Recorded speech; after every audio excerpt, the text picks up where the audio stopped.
Lekut Sichis Chelek Chaf Aleph, Parsha Zachor, Lili Nishmis Rabbi Yosef Ben Yamin Ben Rabbi Nasha Kaltman. Today we're going to talk about a concept of Parsha Zachor, a special Kriyas HaTorah designated to the mitzvah of remembering Amalek. Why is it so fundamental that we established a separate Kriya for it, and even named the Shabbos after it? After Takana from Kriyas Parsha Zachor, this establishment by the Chachamim to make a special reading for Parsha Zachor, Leinin B'Torah Dem Shabbos for Purim, the Parsha from Zachor that we read in the Torah on the Shabbos before Purim, the Parsha of Zachor, Es Asher Asa Lecha Amalek, remember that which Amalek did to you. Frag der Magen Avram, the Magen Avram asks the following question. There are various mitzvahs in Torah that we are supposed to remember something. For example, the things that we are supposed to remember, and we remind ourselves of them in the blessings of Krishma, in Avas Olam, and then in Krishma itself. For example, Matan Torah, Maisa Amalek, what happened with Amalek, which is what we're talking about here. Maisa Miriam, the story with Miriam, that she had Saras, and the Yidden waited for her. Shabbos, Umaisa Egel.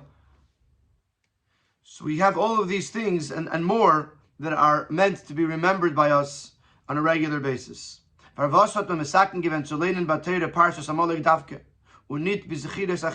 is it that specifically when it comes to remembering Amalek, did the Chachamim establish a Kriya, a reading in the Torah, and not by any of the other remembrances where we don't see a special Shabbos for them or a special Kriya for them to be read in the Torah and remembered in that way?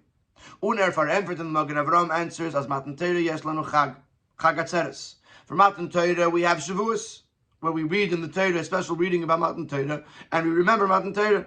Vuad in Shabbos, and the same thing is with Shabbos, is that every Shabbos we lane in the Torah a parsha in Torah, and there are specific kriyas about Shabbos, and then the Shabbos is remembered. And with regards to the story of Miriam or the story of the Egel, Chachamim did not establish a special reading for it because it is a derogatory story. We don't want to make a special reading about something that is not a compliment, not in the praise of Eden. And therefore, we don't need a kriya about them, and that leaves us with Amalek. The Masmik, the Rebbe is now going to say that this answer of the Magen Avram is not a sufficient reason. Because even with regards to Ma'aseh Amalek, we have the Yom Tov of Purim,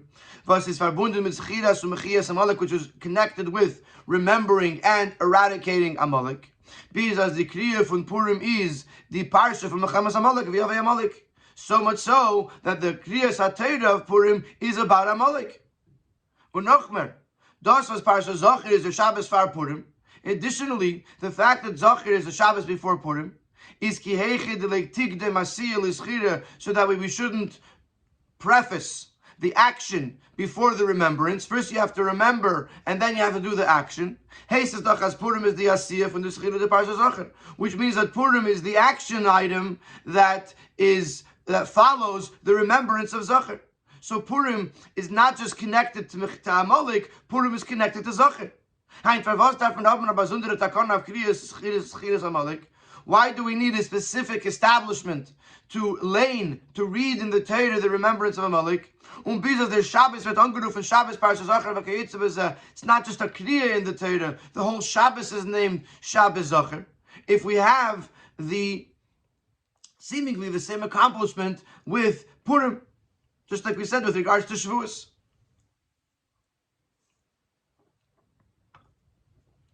Is there fun mashma? So therefore, since we see that there is a special reading for Zachor and a special Shabbos for Zachor, this tells us, as the Takana from Parsha Zachor is nit narvals is nitakin zman meyuchad of Sudarman and Ma'aseh Amalek. The fact that the Chachamim established a reading for Parsha Zachor is not just because there's no other designated time for it, because there's Purim. Nor violence is yisrin v'inyin meyuchad and schidas Ma'aseh Amalek. Rather, there must be something unique with regards to the remembrance of the story of Amalek, legabe the andres chiris in comparison to the other remembrances, which is why specifically with regards to Ma'aseh Amalek, the Chachamim established a special kriya. And therefore we have to understand this. What is so unique with regards to the remembrance of Amalek? Which does not exist by the other remembrances, which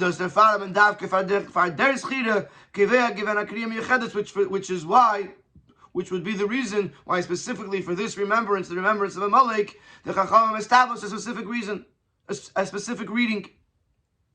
So that's our question. What is so special about Ma'aseh Amalek that it necessitates its own Shabbos and its own Kriya?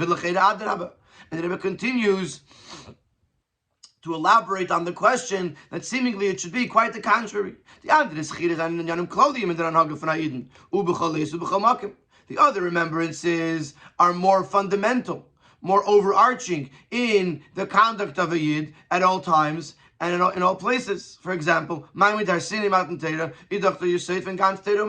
giving of the Torah is the basis of the entire Torah mitzvahs. Shabbos is from the mitzvahs Klolius. Shabbos is one of the cardinal mitzvahs, one of the fundamental mitzvahs of the Torah.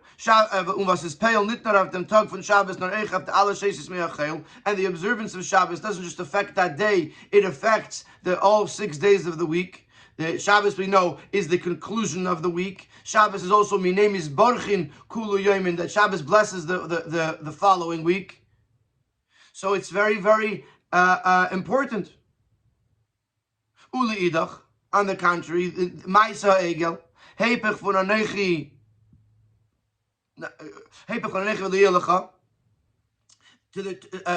conversely, Ma'aseh Egel is also very, very fundamental, because Ma'aseh Egel was the opposite of the first two Dibros, which, as we know, were the most fundamental of the Aseres HaDibros. Believing in Hashem, recognizing Hashem, and not serving idols. Additionally, since the Eibusher after the Chet HaEgel said that when I remember you for other transgressions, I will be reminded of this transgression of the Chet HaEgel. So this reminds a Yid to refrain from any wrongdoing. So it should not bring about that the Eibusher will remember the sin of the Chet HaEgel. This also includes being careful in the positive mitzvahs. So even though it's a negative event, but it's very important to remember not to sin and to do positive mitzvahs. And even the story of Miriam, which seemingly was an individual, a private event, which did not bring results that affected Yidden for generations.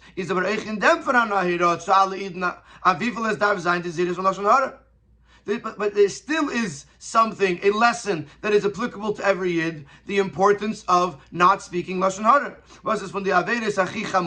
Which is from the most severe of all transgressions. Chazal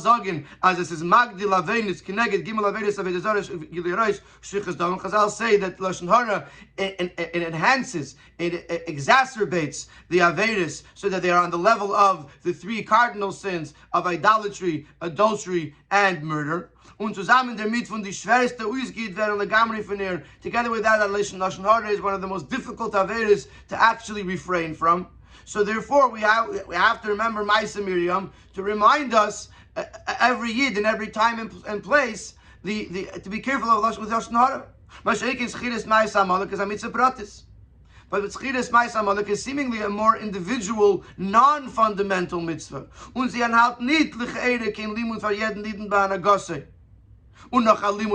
seemingly does not have a lesson for every single Yid, and even more so than that, a fundamental lesson. So therefore, why are we lifting up, so to speak, is Schiras Ma'aseh Amalek as the most important one that needs a Kriyas HaTorah and a special Shabbos for it, if seemingly the other Sechiros, the other remembrances, are more fundamental, more relevant to the Yid on a daily basis.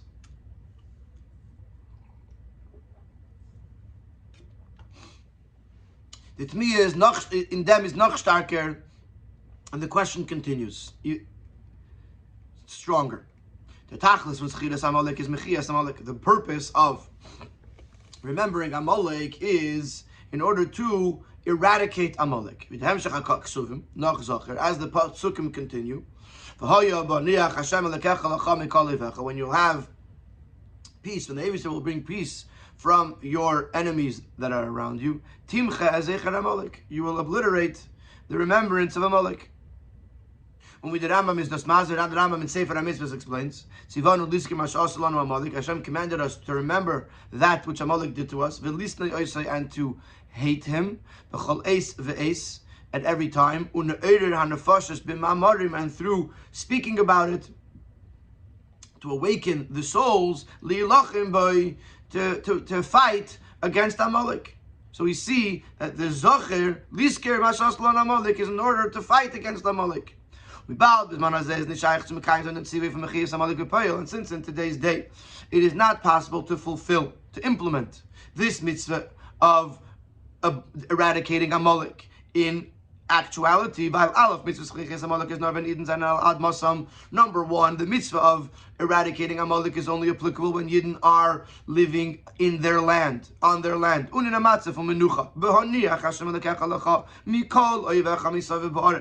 In a state of peace, when Hashem will bring peace to us from all of the enemies that are around us. And we do not have that today. Number two, even if we would have these conditions, that we were in a state of menucha, living as a people in Eretz Yisrael, it's still not possible to implement the eradication of Amalek. Sancheriv came and confused the world, which means to say he moved around the inhabitants from various different nations and countries into other nations and countries, so that nobody should have a homeland, so that nobody should know where they came from. And now halachically, v'chol deparish meruba parish. If one thing is separated from everything else, we say it's separated from the majority, and the majority of people are not from Amalek. So when they're if they would be in their own land, in their own space, then you know where they are. It's not called a parish because they're there in their space, and therefore reva of them are Amalek. But once Sancheriv came and moved around the world, now if you pick up a person, you don't know if he's Amalek or not. And even if you might know their lineage, it still goes under the category of called a parish, meruba parish, which means that this person is separated. He's coming from the majority, and the majority of people today are not Amalek. So therefore, you can't eradicate the people if you don't know where they are, and each individual is considered an independent person. Kumtois. As the inyan von Schiras Amalek bezman is nit as a which would mean that the idea of remembering Amalek, since the whole purpose of remembering Amalek is to eradicate Amalek, but if you can't eradicate Amalek, then the remembrance of Amalek is not so practical. It doesn't have a practical application. And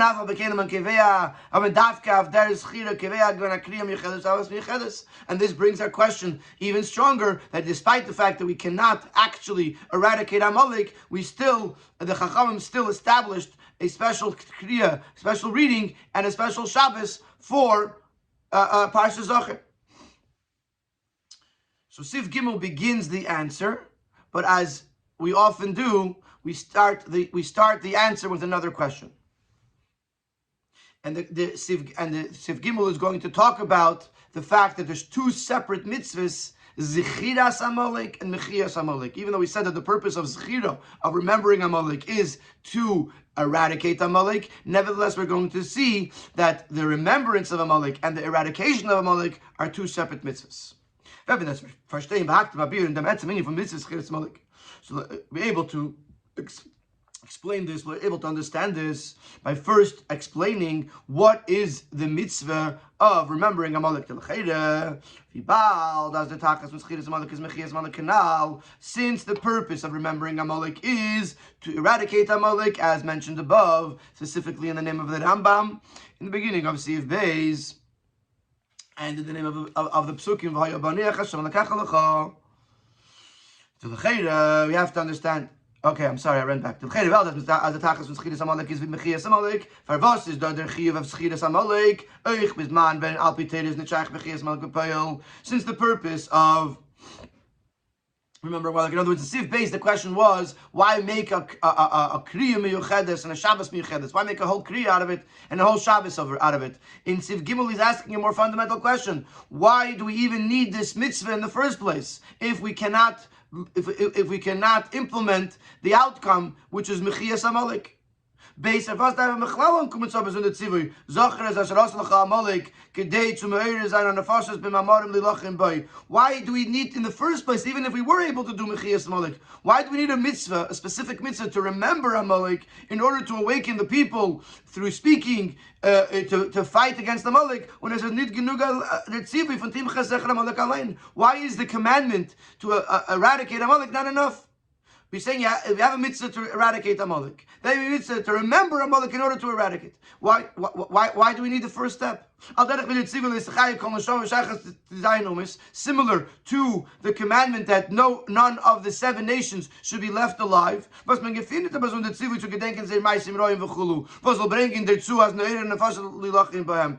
find that the Eibishter gives a specific commandment to remember the deeds, the wrongdoings of the 7 nations, so that way we should be awakened and inspired to go to war against them. The mitzvah is to eradicate the 7 nations. That's the mitzvah. So if the mitzvah is to eradicate Amalek, why do we need a separate mitzvah to remember Amalek in order to eradicate Amalek? Is the fun gufe gedrugen? So from this, the fact that there's a special mitzvah of Zechiras Amalek, from this we can derive as ha'afal pi, as the tachas from Zechiras Amalek is Mechias Amalek, that even though the purpose of remembering Amalek is the eradication of Amalek, is a berdan inyan was tutzich ufen Zechiras Amalek farzich, but there's something else that is being accomplished by just remembering Amalek, unrelated to the eradication of Amalek. Was der Far, rechen der Rambam wie andere, al derech se andere Menei mitzvahs, Mechias Amalek und Zechiras Amalek als 2 besondere mitzvahs mit besondere Gdorim, which is why we're going to find in the Rambam and in other codifiers that the mitzvah of remembering Amalek and the mitzvah of eradicating Amalek are 2 separate mitzvahs with 2 separate sets of ramifications. L'chaera, l'dugma, Mechias Amalek is from the mitzvahs of seine chayv al tzibur. When it comes to the eradication of Amalek, is a mitzvah, is an obligation on the people. Unleit kamen days is das a mitzvah von melech von dem tzibur. Or some days, some opinions say that the mitzvah lies upon the king of the people. Und die mitzvah hat kamet noim, and the mitzvah of remembering Amalek, of destroying Amalek, comes with various different conditions. For example, for example, it can only happen after the Yidden enter into Eretz Yisrael, and other conditions. Mashenkin Zechiras Amalek is a mitzvah of Yidden Yochid Bazunder. However, the remembrance of Amalek is on every individual specifically. Un is a mitzvah tmidis, and is a constant mitzvah. B'chol makom and b'chol zman, in all times, in all places. Und der Inyan was wird aufgetan durch Zechiras Amalek farzich. So now that we see that the 2 separate things, now that Rebbe adds to this, and that which is accomplished through remembering Amalek is an inyan klali in ganz Torah, is something fundamental to the entire Torah. Noch mer the andere Zechiras anal, Siv Zayin, which is more fundamental than any of the other remembrance, as they will conclude in Siv Zayin. And this is why Zechiras Amalek needs to have its own mitzvah, and ultimately we're going to see that it needs to have its own kriya and its own Shabbos.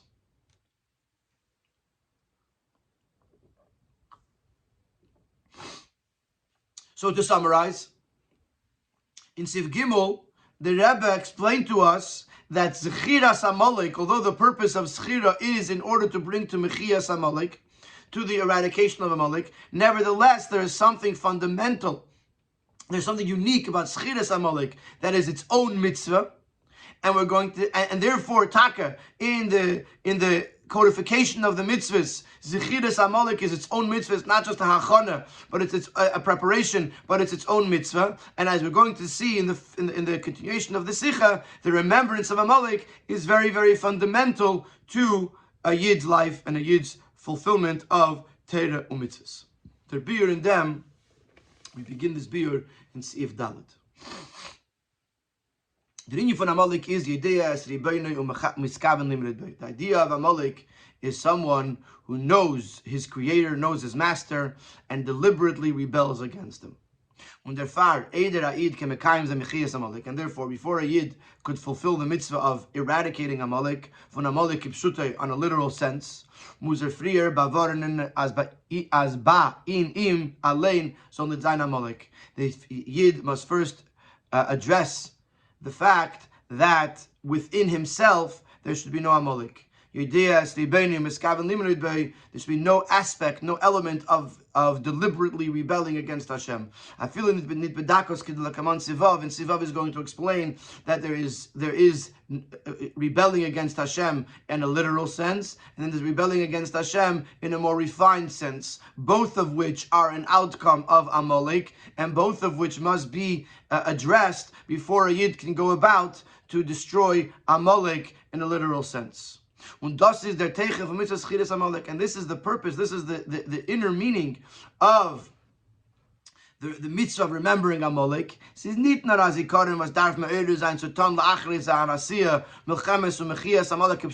just a remembrance that is meant to bring about an action item following that. For example, the war and against Amalek and the eradication of Amalek in a literal sense. Or that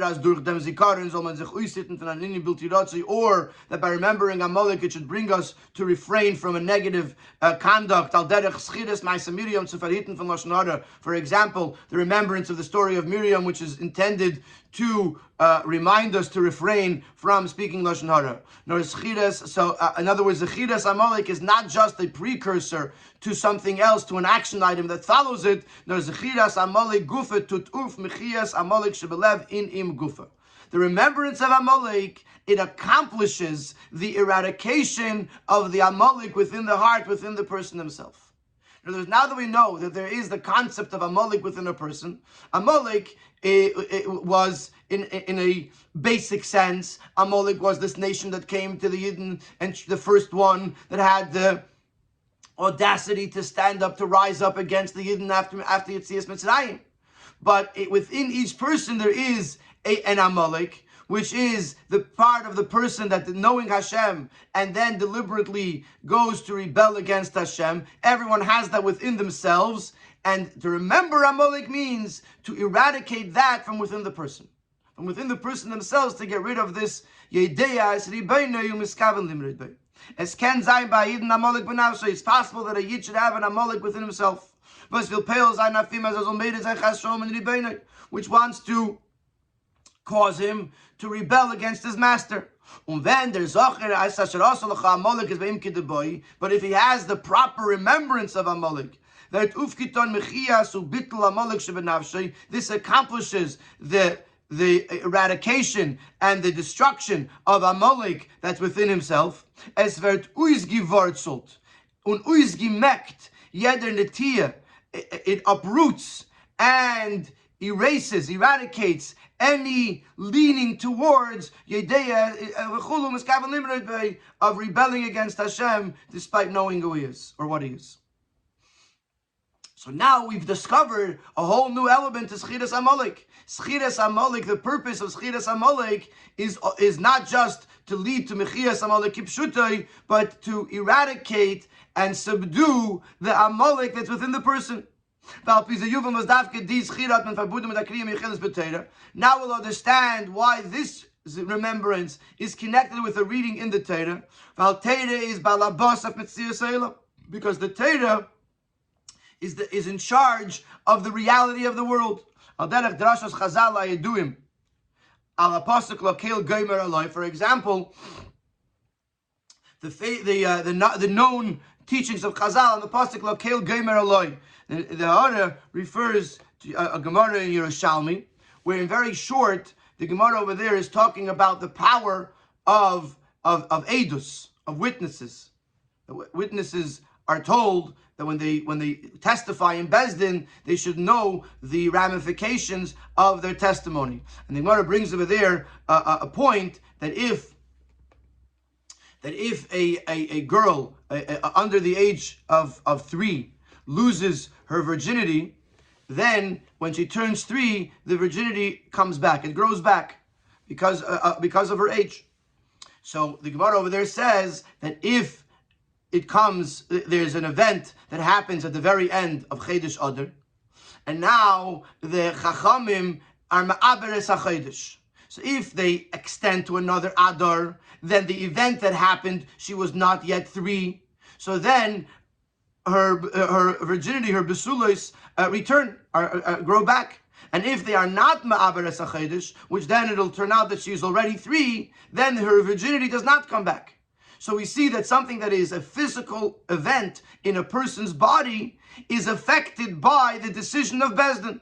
If Bezdin decides that there's another Adar to extend Chedesh Adar, then there's one outcome. And if Bezdin decides to not extend Chedesh Adar and to go straight into Chedesh Nisan, then there's another outcome, implying that the physical events in this world are affected by the decisions of Bezdin.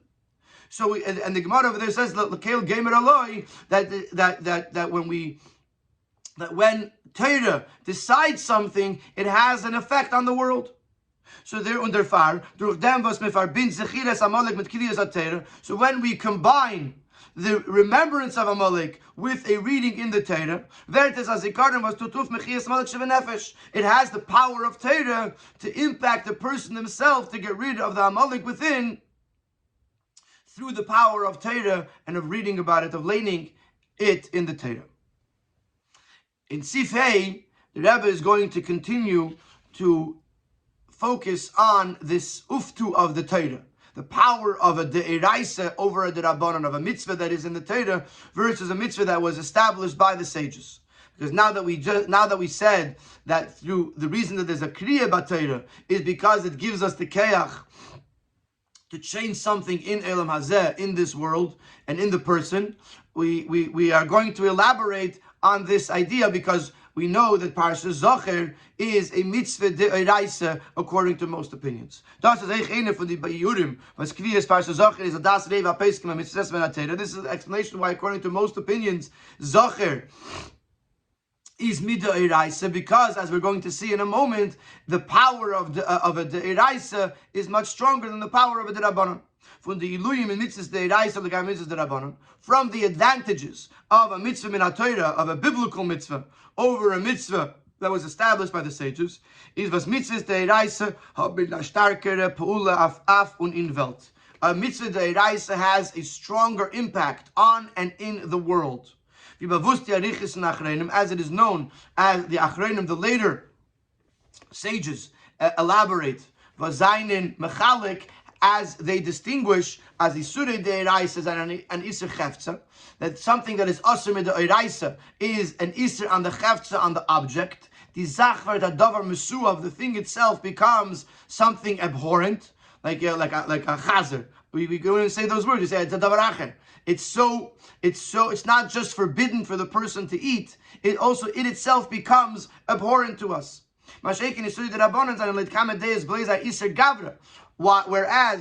a Isser of the Rabbanon is, according to various opinions, an Isser on the person. The Chachamim legin aruf an Isser after mention, aber nit auf die Chefse elam atzmam. The Chachamim place a prohibition on the person to engage in this or that or the other.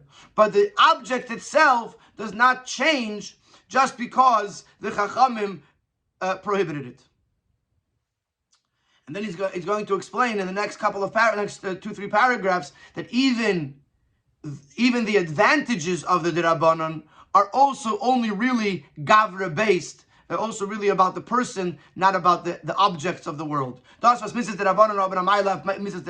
fact that the mitzvahs D'Rabbanan have an advantage over the mitzvahs D'Oraisa, over biblical mitzvahs. Chazal, as we know, Chazal teach us, Hashem says that the words of the sages are more enjoyable to me than the words of Torah. It primarily affects the individual person. Because in the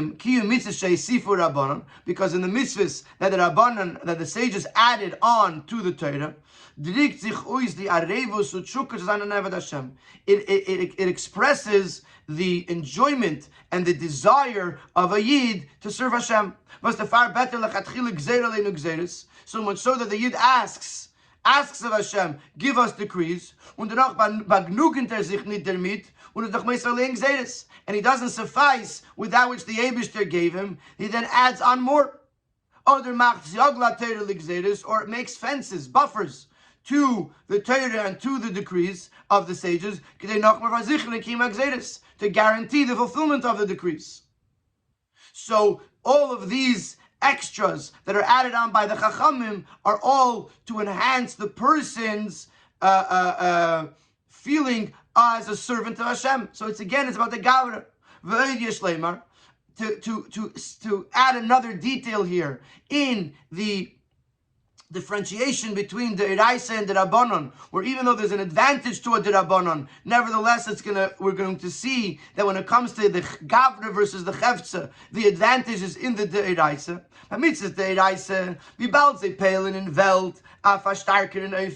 Since they impact the world in a greater sense. It's not so obvious that it's being done solely because it is the commandment of Hashem. Because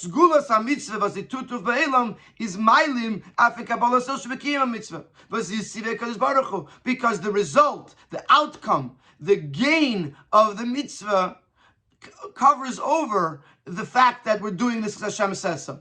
When the mitzvah has a benefit, the fact that it impacts the world, then one sees that the reason the mitzvah is being done is for its impact, not so much that it's being done because it's the commandment of Hashem. When it comes to the mitzvahs D'Rabbanan, where the impact of the mitzvah, the effect of the mitzvah is not so intense, this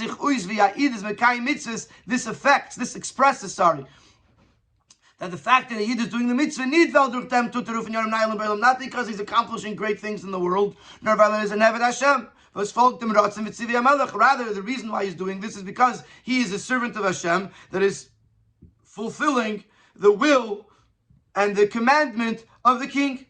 So when you have less of an impact on the world, which is mitzvahs D'Rabbanan, there is an advantage that the fact that you see that the reason why the person is doing it is because he's doing it to serve Hashem. But if you go back to the Chelek, these 2 points, the one point was the Bechlal, that the person is asking to be an Eved Hashem, and the fact that because the mitzvah is not poil on the world, therefore it highlights the fact that it's being done for the Kabbalah's oil, which are the advantages of mitzvahs D'Rabbanan. This is only in the person. But when you come back to the Chefze, to the impact of the mitzvahs on the world, is Adarab mitzvahs D'Raisa and dem Koyach HaTeire zu bewirken die Chefze Mitzias von Welt, that the mitzvahs that are D'Raisa, that are biblical, have the power of Teire to impact the actual existence of the world in a manner that does not exist by mitzvahs that are D'Rabbanan, because of the power of the Torah to impact the Chefze, the object of the world. Not only did we establish a kriya, a reading for Parsha Zachor, but it's a mitzvah min Torah, but das gita keach nesif, as the schiras amalek zol uftan the mechias amalek benitten die dan sheba adam. By reading it in the Torah, this gives the power to the person that through remembering Amalek, it can actually accomplish the eradication of Amalek. And in this case, what we're talking about, the Amalek Sheba Adam, that the Amalek that's within the person that he is eradicating through the kriya of Parsha Zachor, by making it a b'sesim in HaTorah, it gives him an extra koyach HaTorah to accomplish that.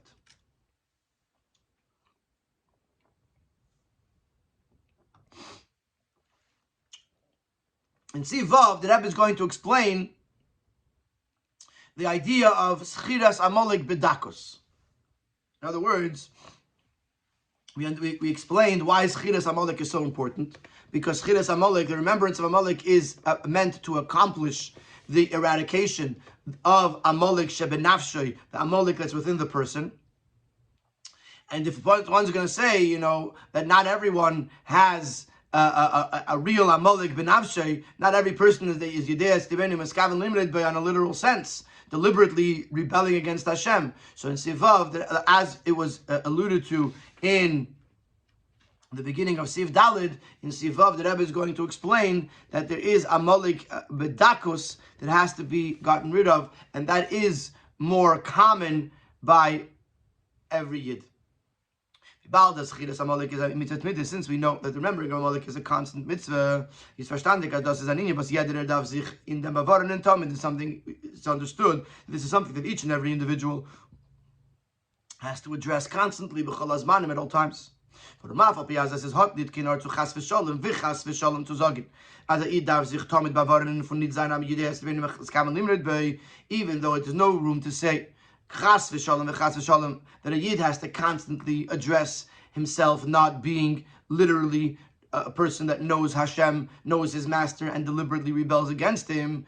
That's not possible to say that every single Yid is always in a state of Yidei Sebenim Miskaven limited by therefore understanding yes, I'm Bavorint in the meaning for Amalek Bedakos. However, a person has to constantly address, be careful about the idea of Amalek in a refined sense. Especially since if the Amalek Bidakos, if the more refined version of Amalek is not addressed, then this could lead to the actual literal Yedea Umiskaven limited, someone who would rebel against Hashem. So what is the idea of Amalek Bidakos? What is this concept? Vehabiur, here is the explanation. Al case Yud K. The end of Parshas B'Shalach, where it speaks about remembering Amalek to eradicate Amalek. It says Ki Yod al Kes Ya Milchama Lashem Ba'Amalek. Which literally this means that the Eibishter is lifting his hand. He's swearing over his chair, over his kisei, over his throne, that he will forever fight against Amalek. But if you see, first of all, the word case, which in this Taich throne is missing an aleph. It says case, not kisei. And the name of Hashem, Yud K, is missing the rest of it. Zachor Chazal, as Ein Shmei Shalom, Chazal say that the Eibishter's name is not complete, and the Eibishter's throne is incomplete until the name of Amalek is eradicated. Kolzman Amalek is Kayom, is the Shem Nit B'Shlemus. As long as Amalek exists, the name of Hashem is not complete. Sis blaze Yud K, you only have the Yud K. Amalek is Menaged after Asis Vav K for Shemavaya. Amalek battles against, Amalek fights against the letters Vav K. So as long as Amalek exists, the Vav K is missing, you only have the Yud K. This doesn't really make sense. Amalek is Miskaven limited boy in Eivish, and since Amalek is intending to rebel against Hashem himself, is my time, so why Aleph number 1? Why is he fighting against the completion of Hashem's name and not fighting against the whole name? Why is he only on the Vavke? Why doesn't he fight against the whole name of Hashem? If it's going to fight on part of the name, why doesn't he fight against Yud K, which is higher? Why does he fight specifically against the Vav K? Yud K, bleibt a ganze Shem von Design. When you have the Yud K is also one of Hashem's names. It's not the name Yud K Vav K, but it's still a name. So if Amalek is trying to fight against the names, then if he doesn't fight against the Yud K, he leaves the name. It's a smaller name, it's a different name, but it's a name. So what does it really mean that Amalek is menagid on the Vav K? Amalek is menagid on the shleimus of Shem Havaya, on the completion of the name of Havaya, and not on every aspect of the name of Havaya. The beer bazeh, this is the beer. Die P'ulus von der Daled Esel Shem Havaya Fa'iden und wie sie stehen und sie sein in Benefesh Adam. The impact of the 4 Asias, the 4 letters of the Eibishter's name on a Yid, as they exist in the person's nefesh. Adam el Elyon, an Adam, a person is similar to the Eibishter. B'tzalmeinu, we were created in the image of Hashem, which, as we know, Chassidus explains that just like in the Eser Spheres are Lamaila, above there are 10 spheres, so too in a person there's Eser Keiches HaNefesh, there's 10 Keiches, there's 10 faculties. So how do the 4 letters of Hashem's name break themselves down? How are they broken down into these 10 Keiches of the person? It's saying as follows: Yud, Hey, Chachma, Bina, Seichel. The first, the Yud and the Hey of the Eibishter's name represent Chachma, Bina. Yud is Chachma, Hey is Bina. You know, Chachma is a dot, is just a breakthrough. Hey is Erech V'Rechev. Hey is length and breadth, which is Bina. Vav is Midos Shebelev. Vav refers to the Midos and Torah. If you break it down, Torah mitzvahs. So Hey is Dibur U'Maisa and mitzvahs. So Vav is Midas, and Hey is Dibur U'Maisa. And Vav is Torah, and Hey is mitzvahs. Ikir Milchemes Amalek is of them inyan from Peil Mamish. Amalek, the battle of Amalek is on the practical implementation of our lives. Amalek is not fighting against Yudke, which is the Meichin, which is the intellect aspect of the person. It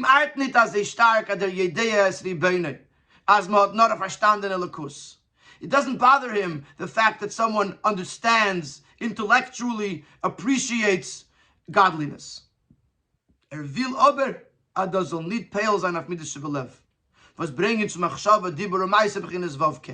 What Amalek wants is that the knowledge, the intellectual understanding should not lead to the midas, to the emotional attributes, which bring to the practical application and implementation in thought, speech, and action. On the contrary, when you have the Vavke, the Yudke, when you have the Seichel, when you have the Meichid, and you don't have the Maisa B'Poyel, that is the greatest rebellion, the most frightening rebellion. And that's what Amalek wants. He wants you to know, and yet not to impact. This is what Chazal say about Amalek. Yedeya, he knows. And he has a knowledge about the Eibishter. And nevertheless, he intends, he deliberately rebels against the Eibishter, because this knowledge that he has does not impact his midos and his machshava dibur ma'aser, his thought, speech, and action.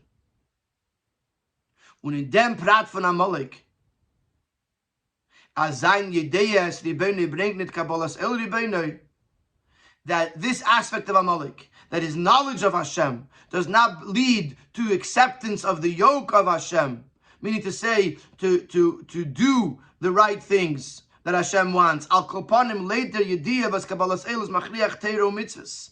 At least to have enough Kabbalas El commensurate to the knowledge that he has. And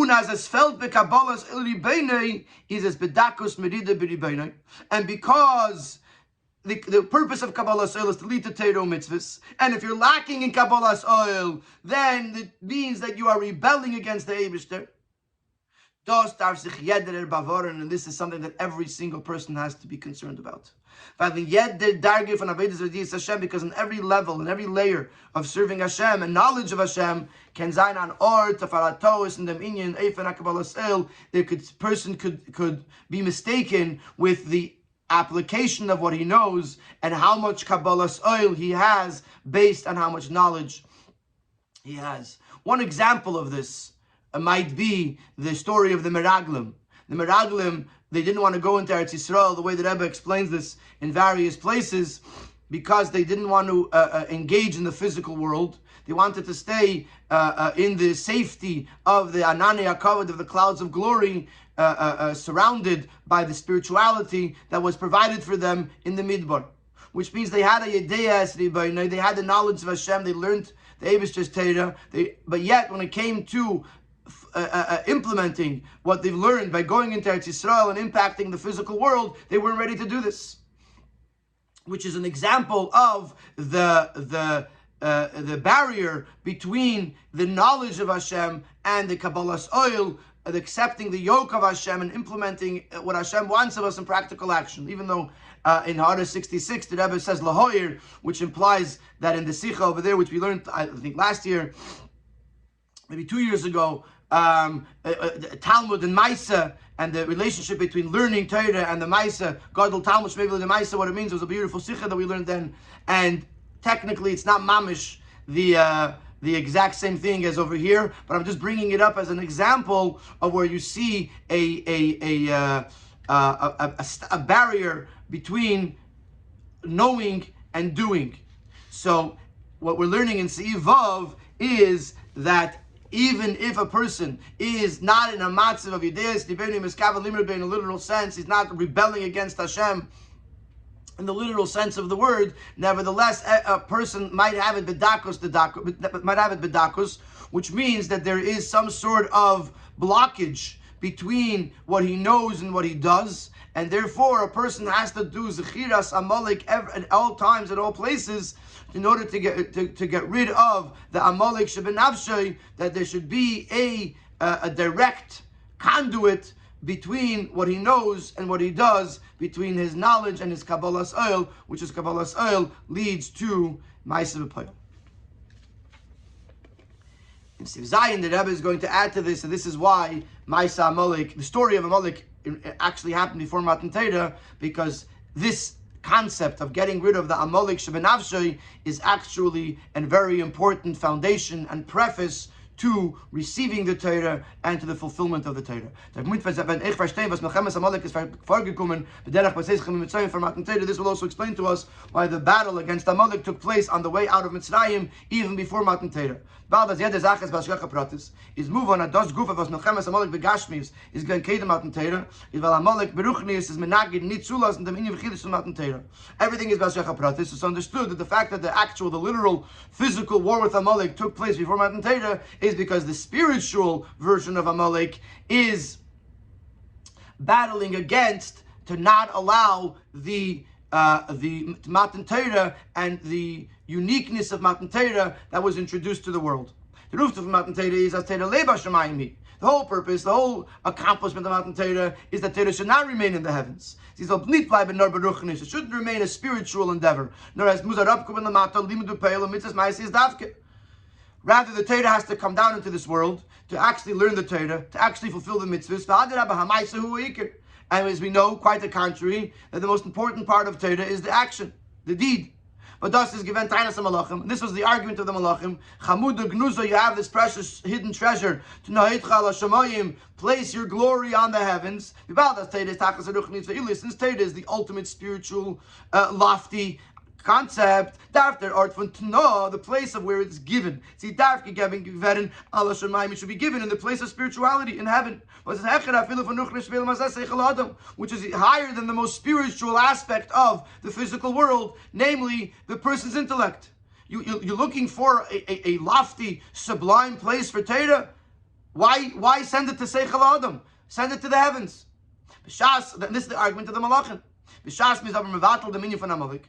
But when we break the concept of Amalek, as from Meyach, that from Meyach, from the mind, you could draw it down into practical action. Then you have the complete name of Hashem, Eich Vav Kei, also the Vav Kei, which is, as we said before, the Midis, Machshava Dibur Maisa. With this you can break the argument of the Malachim to place your glory onto the heavens, because the Torah can be given into this world. As long as the Torah is removed, as long as you have a Malik's plan where the Torah remains in the spiritual realms, then the Torah belongs in Shamayim. But once you overcome the Amalek and the Torah is able to have its impact on this world, then there's no time of the Malachim, because the whole purpose of Torah is to impact this world. And with this, now that we've gone through this, even though technically you probably already understand this to a certain degree, but the Rebbe now concludes by going back to the beginning of the Sikha. Why is Schiras Amalek so important, the remembrance of Amalek so important, more than all of the other remembrances? Now that we see how fundamental it is to the person, to being able to do Torah mitzvahs, and even to the whole concept of Matan Torah, we now understand why Schiras Amalek is so important. This explains the greatness, the importance of remembering Amalek. Even more important than the other remembrances, Kinal Sif Aleph. Schiras Amalek is a Hakdame utnai to Klaus Inyan for the Sinas HaTorah. Because the remembrance of Amalek is a introduction, is a preface, is a foundation, and a condition to the whole idea of giving the Torah. Before a Yid could receive the Torah, he first has to eradicate Amalek, which is trying to stop the continuation of moyach, of the intellect, into the midos and into practical action. So if you don't have the bittul Amalek, then the Torah remains in your head, and it never has its practical application and implementation. And through doing this Chidas Amalek in Golus, which is, as we said before, he can't actually destroy Amalek in today's day and age, but what we could do is destroy the Amalek that's within the person. We hasten the ability to fulfill the mitzvah of eradicating Amalek in a literal sense, in the entire world, and in the physical world. That will come to a point where there will be the appointment of a king, Malka Mashiach, the King Mashiach, who will be able to identify and clarify who is Amalek even after Sancheriv confused everything up. And then this Malka Mashiach, this Melech HaMashiach, will battle the wars of Hashem, including the war against Amalek, and he will be victorious. And then he will build the Beis Hamikdash Ashlishi, which then the Bayis is Shalom, the Eibishter's home is complete, and the Kisei is Shalom, the Eibishter's throne is complete, and may this be Meheirav Yameinu Mamish, speedily in our days.